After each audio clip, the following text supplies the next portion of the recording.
Gaming phones. If I'm being honest, I've never really been interested in these devices because I've always thought that they were too over the top, too garish, too abeng for my taste. Plus, I'm not much of a mobile gamer, so I just never really saw the point in these phones. But for the last 2 weeks, I decided to spend some quality time with two of the best gaming smartphones that money can buy, just to see what's what.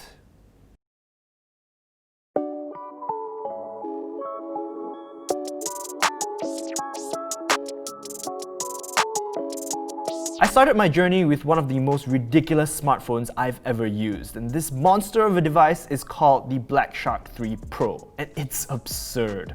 For starters, it's a massive device. In a year full of slim bezels and svelte phones, the Black Shark 3 Pro is unapologetic in its proportions. It has a huge 7.1-inch Quad HD AMOLED display up front with a sizable chin and forehead without any curvy-dervy shenanigans. This screen also has a 90Hz refresh rate, so it's a pretty sweet screen to behold. Obviously, it also packs one hell of a punch, being powered by a Snapdragon 865 processor, 8GB of RAM, and 256GB of internal storage.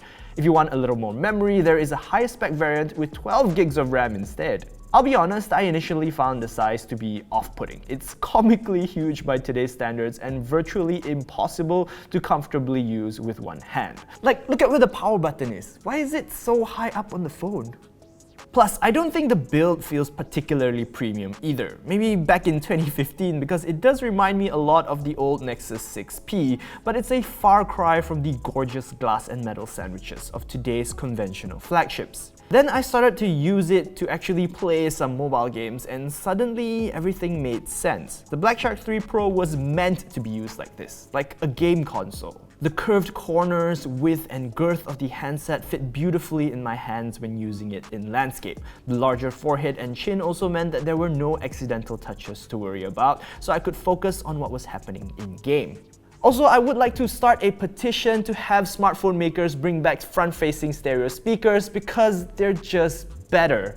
Though I do wish that the stereo speakers on this device were a little bit louder because considering their size, I would say they're a bit lacking in terms of volume. It also has a bunch of gaming-centric features designed to amp up your experience. Stuff like a 3.5mm headphone jack on the top of the device, a dedicated slider to enable shark mode, and my favorite feature of all: pop-up f***ing shoulder buttons! No, seriously, who thought of this? Who looked at a smartphone and was just like, you know what that phone needs? Pop-up f***ing shoulder buttons. Well, whoever you are, that was a f***ing great idea.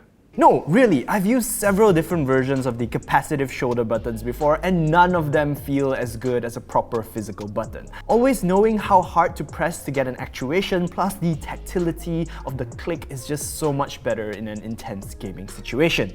And when you're not in-game, these shoulder buttons just tuck away into the frame like they were never there in the first place. It's awesome. Finally, I want to talk about the battery life. The Black Shark 3 Pro has a 5000 mAh battery with support for some crazy fast 65-watt fast charging solution because it's actually like two batteries combined into one or something like that.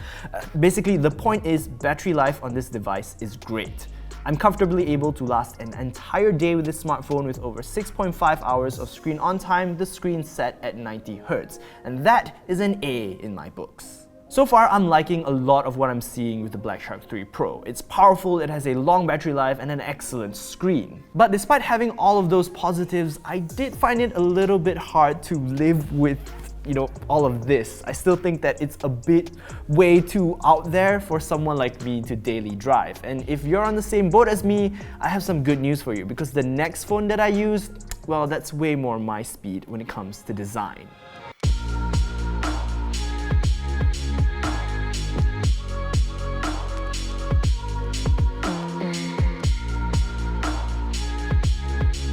This is the ROG Phone 3, and like the Black Shark 3 Pro, it's also an all-out high-end gaming smartphone, only it's got even more. It's more powerful, featuring a Snapdragon 865 Plus processor, up to 16GB of LPDDR5 RAM, and 512GB of UFS 3.1 internal storage. There are front-facing stereo speakers too, but the ones on the ROG Phone 3 are also louder, which I'm a fan of. It also has a bigger battery, featuring a 6000 mAh cell that offers even better battery life than the Black Shark 3 Pro. And by better, I mean over 10 hours of total screen on time with the auto refresh rate better. And while it has a smaller 6.59-inch AMOLED display that pushes a Full HD Plus resolution, this panel boasts a staggering 144Hz refresh rate, making it only one of 2 smartphones in the world to have a screen this fast. And if you're willing to tinker around with it, it'll apparently do 160Hz too. It even has 2 USB-C ports, one on the bottom and one on the side. Now, it doesn't have a 65-watt fast charging solution, but it still features very fast 30-watt quick charge 4.0 charging speeds. It also comes with a strap-on cooler in the box, which works as a kickstand, and it features a 3.5mm headphone jack for you to stick your headphones in. Though you will have to choose between one or the other because you can't use it as a headphone jack and a kickstand unless you want to turn it upside down. Despite being an all-gamer phone the way the Black Shark 3 Pro is, the ROG Phone 3 has a far more grown-up look and design to it. It has the far more manageable size and ergonomics of a conventional smartphone. It feels more expensive and more well put together thanks to the choice of build materials. Of course, it also still has a huge RGB logo on the back, but by default, it doesn't switch on until you're in the X gaming mode. So with the lights off, it actually looks like a normal smartphone. Now, of course, I wouldn't call any of these phones pretty, but if I had to be seen in public with one of them, I would rather have the ROG Phone 3. But there is one aspect of the Black Shark 3 Pro that I do like over the ROG Phone 3.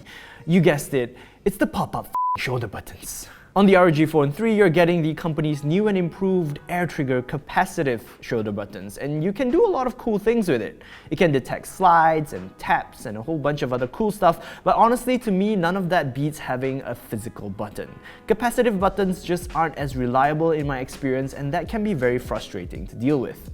So, what have we learned here today? Well, for starters, a lot of what makes a gaming smartphone good is also what makes any smartphone good. Both of these handsets are really powerful and have awesome big batteries, they have fast charging and solid builds. They've also got great displays and excellent speakers flanking those screens, all of which are hallmarks of a great smartphone.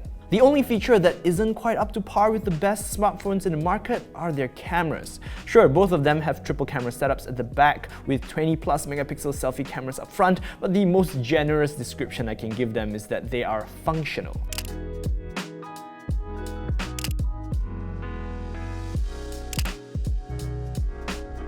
Not necessarily a bad thing, it just really depends on your needs. And if you want a really good smartphone camera, I would ask you to look somewhere else. Under the garish bright RGB lights and out there design, the essence of it is that both of these are just really good high-end smartphones. But if I had to pick between the two, I'd go for the ROG Phone 3. Now, saying that is a little bit tricky because the time that I'm filming this video, I still don't know how much the ROG Phone 3 will be priced here in Malaysia. But looking at the ROG Phone 2's price, I would say that the ROG Phone 3 and the Black Shark 3 Pro will be pretty competitive when it comes to price points. That being said, the ROG Phone 3 pulls ahead in several aspects for me. For starters, it has a nicer build, a nicer form factor, and I think that it is definitely the better looking of the two. Of course, it also has more power under the hood, but if I'm being honest, the performance aspect is hardly noticeable in day-to-day usage. ROG Phone 3 also has nicer speakers, which is always a nice touch, but of course it's more of a hassle to hook up a pair of wired headphones because the phone itself doesn't have a 3.5mm headphone jack. You'll need the Aero cooler or like a dongle for that. But that's what I think after spending some time with both of these high-end gaming smartphones. I'd love to hear your thoughts. Are you like a big mobile gamer? Do you also own a high-end gaming phone? Let me know what you think of these devices in the comments below. I would love to hear them. I'm still, after all of this, still not that interested in mobile gaming, but I have to admit that these are, they've come a long way and they are really good phones in their own right, despite, like the whole gaming branding and all of that. But that is it for this video. Thank you so much for watching. If you enjoyed it, be sure to give it a thumbs up. Don't forget to subscribe to our YouTube channel, click on the notification bell icon. You can also like us on Facebook, but our home will always be at searchinchow.com. Also, would you like to see like more comparisons like these? Like, what do you think I should look at? Like phones, headphones, whatever, anything that you want me to compare, let me know that in the comments below too, and I will see if I can get to it. Alright, thank you so much. I'm Rory. Until next video, I will see you. Bye!